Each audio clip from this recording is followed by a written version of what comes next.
Looking at what Coach T.C. Taylor is doing over there at Jackson State Tigers football program, he's building not only for today, but he's building for the future as well.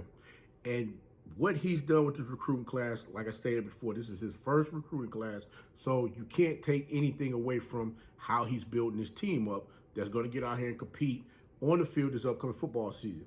Now, as a coach, you want to have those athletes that's going to come into the program that's going to be able to play right away, and those that you can groom and bring them along as you need them.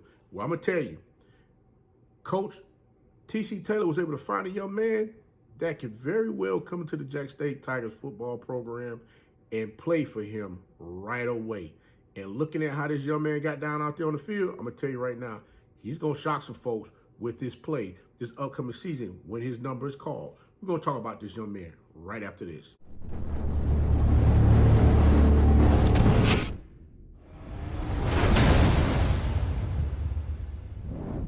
You know it's your favorite coach back at it again. 10 toes down, about to tell you how it all went down.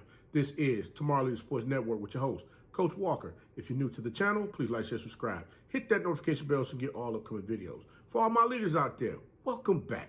Y'all know the drill. Y'all know the routine. If you haven't done so already, please like, comment, share these videos, and tap me in a friend or two and tell them to come on in. It's nothing but positive vibes. We're just having a good time talking about HBCU sports. And don't forget, you can follow us on all social media platforms. The links are listed down below in the description. So without further ado, we're going to go ahead and jump on in this thing because they're like, Coach, what you got going on over there? I see you putting it out, man. You're giving it to us every day. Keep that content going, brother. Well, I'm going to tell you, Coach T.C. Taylor landed a receiver that is shifty and just downright nasty out there on that field. And I mean, when I say this young man, his burst off the ball, once that ball is snapped against an opposed defensive back, man, listen, it's going to be scary out there for a couple of folks because you hear me say this all the time. I hope you're working on your craft. It's summertime, baby. You better be getting with your daggone, getting with your guys that's out there, getting you trained up, your trainers getting you ready so you can get out here and compete come this fall because there's going to be some athletes out there on the field for just about all of these SWAC teams that we're going to see playing this upcoming season. And this young man, I'm going to tell you right now, is going to be one of those ones that's going to stand out. And why do I say work on your craft as far as with getting with your trainers, especially those defensive backs? Because this young man right here is so shifty off the ball. If you do not find a way to jam this young man or find a way to put your hands on him to slow him up, you very well could be looking at a double move and this young man is up the field and you're playing catch up, trying to get to him to slow him down and keep him from scoring a touchdown. Yeah, I know a lot of y'all like, Coach, here you go again. You talking about these athletes that's doing X, Y, and Z. Guys, let me tell you something.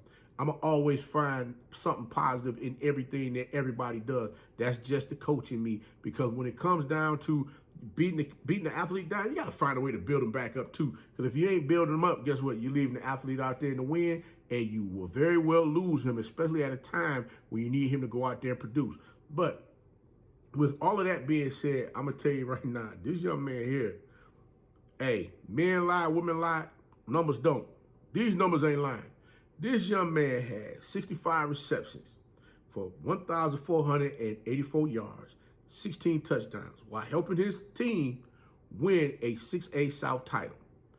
He was an MHSAA All-American, All-State wide receiver.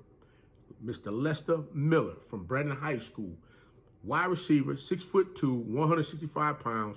According to 247 Sports, he was a 3-star recruit. Now, this young man had other offers from big-name schools that he could have very well decided he wanted to take his talents to. If I'm not mistaken, I believe he was going to Akron, and then he went ahead and said, nah, I ain't going to Akron. Then he got a preferred walk-on offer to go to Ole Miss. Now, me, again, like I said, if you got an opportunity to go to school for free, athletes, take that, take the free money and go. Make sure, you're out there doing what you love to do at a high clip. And guess what? They're paying for you to go to school. Because at the end of the day, it's a business. But what really got me was this young man had a plan in place. And what he said, you know what? Wait a minute. I'll go ahead and take that visit to Ole Miss, see what's going on. And, yeah, he liked what he saw out there. And if I'm not mistaken, even in the article that they talked about, when they was talking about Mr. Lester, Coach Nix over at Ole Miss spoke highly of this young man, saying that this young man is definitely going to be one of them ones that's going to be out there on the field producing and doing some things that many people are not going to expect him to do. They stated he had soft hands. They stated that this young man is definitely one of those ones that you can build. He has the frame and the build that you can build off this young man to get him ready to really compete at a high level in a program. And I'm going to tell you, sitting there looking at this young man's film, I watched him where they had him in 2-by-1 sets, meaning that you had two wide receivers up top, one down at the bottom, him being the guy down at the bottom on the right-hand side of the ball, in which you automatically saw the defensive coverage shift to his side of the field, meaning that they was trying to find a way to make sure that they're going to keep this young man from getting the ball. But the quarterback was so precise as far as we're putting the ball out there on the field. He put it in spaces where only Mr. Lester could catch that ball. And when you're sitting back looking at this young man moss folks all game long, you're like, wait a minute. Wait, you got to show me a little bit more than what's going on with this here. Because when I saw, there's another clip that I was looking at here where you're going to see this young man found a way to place his body in between the defensive back and giving that quarterback a window to throw the ball to him. He hit that route so tough where that defensive back was standing there froze and caught a daggone touchdown on a quick slant. Look, this young man is a phenomenal athlete. When I say speed kills, he definitely has this speed. If I'm not mistaken, I think he runs a 4.5, somewhere in that area. Coaching staff over there, I got to salute them because they definitely use this young man in every way, shape, fashion, and form that they could to make sure they got the maximum effort out this young man out there on the field. I mean, heck, you throwing wide receiver screens to this young man and he taking them to the house.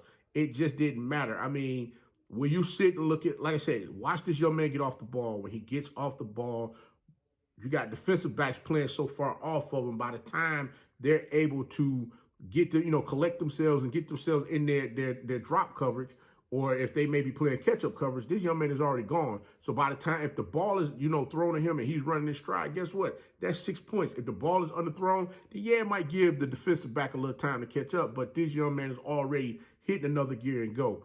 The funniest thing about all of this is just watching this young man sell these defensive backs on these fakes. When he's ready to break that route, either he's going to go ahead and break it with a single move or a double move, and you sitting there, I mean, it's like you stuck. It's like you stuck in quicksand, and he's just shooting up out of there, boy, just gone. You can line this young man up anywhere you want to on the field. He's going to be a problem for defensive backs out there on the field this upcoming season. I really can't wait to see exactly how this new Jackson State Tigers offense is going to be, how everything's going to be set up. Because you already know, like I said, the previous offense, Coach Bartoloni, we know he's not there anymore. There's a new offensive coordinator that's there at Jackson State that's going to put this thing together, that's going to really have us sitting back, as fans, as, people that are watching the game and going to give commentary on it, looking at exactly what's going to happen. But I got to give head coach T.C. Taylor, I got to give him his flowers on this, because the players that they left, it's like they plugged in those players to come in and do the exact same things that a lot of the players that left the program were doing. So we're going to see what's going on. Like I said, right now, the $1 million question definitely is going to be at that quarterback position. So we're going to wait and see how all of this is going to work. Because like I said, this first game is going to be against South Carolina State University.